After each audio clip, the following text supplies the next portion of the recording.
Hi mga kalibot suroy! Nakalibot na ba lahat dito sa Dolores, Quezon dahil may bagong bukas na farm. Ang farm ko Glamping Dolores. Located ito sa Sitio Central, Barangay San Mateo, Dolores, Quezon na pwede kayong mag-swimming with jacuzzi, ATV adventure with the nature farm, and discover sustainable farming with eco-friendly practices. Ang lawak talaga ng swimming pool nila at meron silang glamping accommodation. Mag-ride tayo mamaya mga kalibot sa ito yung ATV nila. Dito lang po nag-ikot-ikot sa parking lot. Malaki naman po itong farm nila, yung farm. Hanggang yung pagmasudan mga kalibot sa ito yung nag-ATV sila. Ito pala yung Mount Banao mga kalibot sa ito po.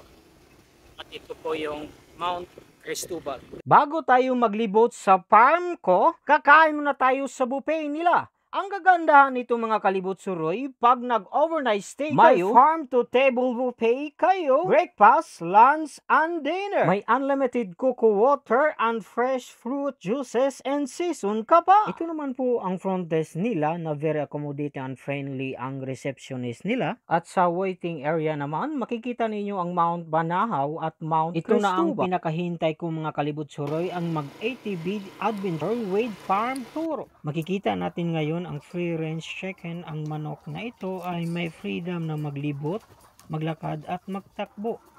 Mas healthy talaga ang mga manok dito sa farm. Dito naman dinadala yung mga itlog para sa sorting. Puntahan naman natin yung greenhouse nila. Makikita natin yung gulay at mga prutas doon. And welcome po dito sa aming greenhouse kung saan meron po tayong passion fruit, tapos meron po tayo dito mulberry, tapos iba't iba pa pong klase ng seedling. Yan po ay seedling po ng pupo. Tapos dito pa po sa seedlings po ng mga herbs and spices. Ito po mga ito ay pang tanim na po.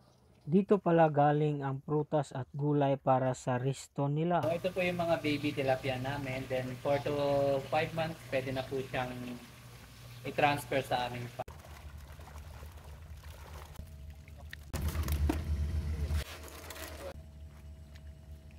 Mayroon din silang aquaculture na tilapia, ang pag-aalaga ng isdang tilapia or intensive tilapia culture. Ito naman po yung dory aquaculture or cream dory. Ang dory pala ay galing pa ng Vietnam at dito na sa Pinas nag-culture. Siksik sa kalaman talaga ang farm tour na ito. Ang dami mong matututunan about agriculture, livestock, aquaculture, ATV Adventure Farm Tour can experience farming and fish na pwede kayong manghuli ng isda, magpakain ng manok at isda, mamitas ng mga gulay at prutas. Ang lawak talaga ng infinity pool nila mga kalibot suroy na may jacuzzi. Ang sarap sa pakiramdam ang magbabad sa infinity pool nila. Nakaka-relax talaga. Magpahinga, damhin ang priskong hangin na nakaka-relax. This is perfect for union, team building or any occasion. Can experience in general farming and fishing experience.